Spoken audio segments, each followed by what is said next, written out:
Hello mga teits, magandang araw sa ating lahat mga teits. Ito ang entrance ng tunnel mga teits. Nakikita nyo yung lumalabas na tubig mga teits. Ito yung entrance niya mga teits. Kaya merong lumalabas na tubig dito. At meron tayong mapansin na maliit na ahas mga ka-teits. Yan, snake.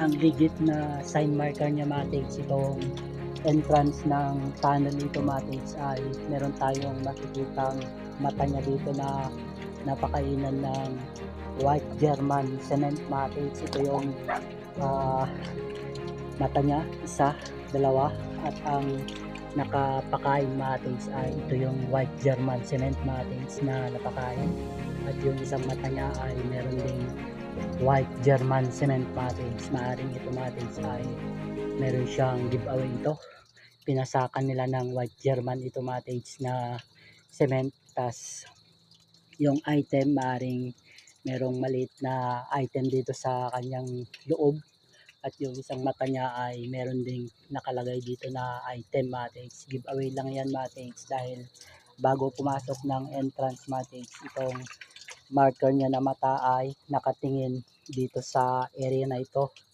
kung saan ay merong lalabas na tubig. Yan ang lumalabas na tubig mates, galing dyan sa ilalim, dahil mataas ito na bato mates.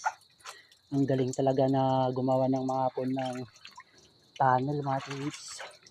Dito ito sa may palayan mates, at mapapansin nyo mates yung bungad niya ay palayanan.